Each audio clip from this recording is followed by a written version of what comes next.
fuck did we survive such a shit year? As we gather with our family and friends this Christmas, we wonder together as a nation, how the fuck did we survive such a shit year? Even the Queen bailed, God love her soul. Prince Andrew proved himself to be a complete and utter sex pest, and despite Epstein having a list of rich and wealthy men who like to bang kids, not a single rich or powerful man has been held accountable for what he did with his penis. The only person that's paid a price so far is that weird-looking Maxwell woman. And she looks a bit like my old Girl Guide leader, who was also a lesbian, and that's confusing in and of itself. It's been a great year for illegals. And so whilst ordinary Brits can't afford to pay their mortgage or can't afford their rent, and also ordinary Brits have been taxed more by Rishi Sunak in order to generate more tax income, that tax has been spent on buying luxury hotel accommodation for the illegals that have arrived here on the regular from Albania in small inflatable boats on the Kent coastline. And it's very much the thing to just sort of step over our own homeless people and pretend they're not there, because the right thing to do is support illegals, because anything else would indeed absolutely be racist.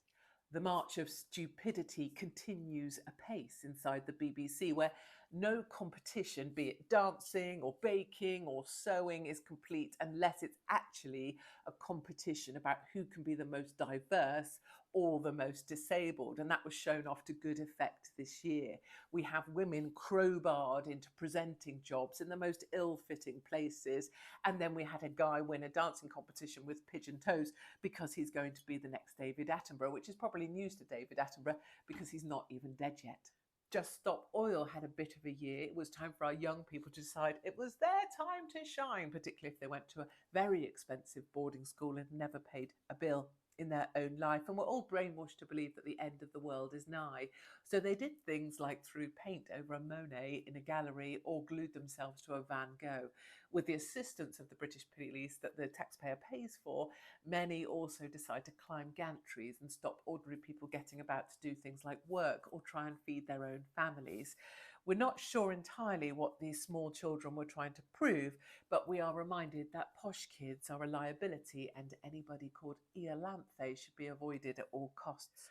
This year, lots of people died suddenly, but we definitely can't be talking about that because most of them seem to die suddenly at an age when they shouldn't have done, from some mysterious heart ailment. Crazy conspiracy theorists, dudes, made eye contact with each other in a knowing manner, whereas people who took the state injectable, the good comrades of England, actually tried to ignore the subject completely because it's a little bit too awkward to think about.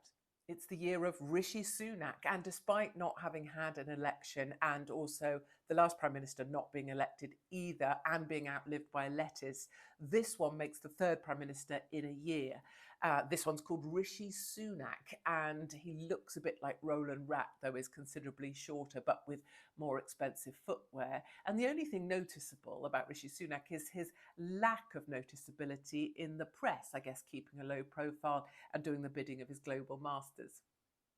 In Scotland, the ginger dwarf from the north really went for it this year, and she seemed to secrete sulfuric acid for about 365 days this year. She was nearly fired from her position at the beginning of the year, but managed to cling on like some one-armed burglar with an itchy arse. Then she tried for independence again for about the 40th time, just to divide the nation that little bit more. And finally, ending the year on a high, she made it so that 16 and 17-year-old children can decide they are whatever gender they feel they are. And in fact, if you're a male rapist now in Scotland, you can officially identify as female. And the only people who can't seem to see a problem with that are people who don't have a vagina or quite possibly a brain. And flu is back. Would you believe it? After a year of disappearing completely, flu is back, like Dirty Den on EastEnders, just arriving out of nowhere despite being killed off the year before.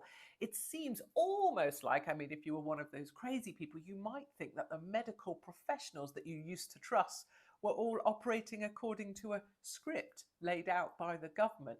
Next time someone says to me, trust me, I'm a doctor, I'm probably more likely to trust Prince Andrew alone with my children. The not lockdown So despite 2 or 3 years of being locked down, this year was very much a year of lockdown without being locked down, thanks to a combination of fuckery, including Just Stop Oil protesters, strikes, motorway disruption, strikes on airways, airlines reducing the amount of flight travel they had, baggage handlers going on strike, and then a series of catastrophic illnesses directed at the people. First there was the monkeypox, which was called the Mpox. Then we had strep A, which needed a letter because things that are scary have letters in them, and people were generally fearful to go out at all. People are really trapped in their own home, hating on their husbands of wives, and actually it's starting to make my little pet hamster in his tiny little cage looks like he has a very free life indeed. Time passes. The clock ticks by and another year is just waiting around the corner. But I think if there's one thing we can be certain of as a nation, is that next year long COVID will still be around, and certain people's husbands who have long COVID will be given endless news documentaries and features in order to just remind us that long COVID is still here with us. And in fact, the only thing longer than COVID in the UK might well be the list of illegals waiting for a luxury hotel room. But my darlings, this Christmas, give thanks. Thanks for the fact that you made it through what has been a shitty year, and that whoever sat on the sofa there with you has made it along through this mountain of bullshit that we've all faced. And if you still have a family member or a friend who is still speaking to you, then you've done bloody well. On a more serious note, please know you're not alone. We are many and we are stronger together. I will see you on the road in 2023. But for now, from me, very Merry Christmas. And we wonder as a nation, how the fuck did we survive that shit year?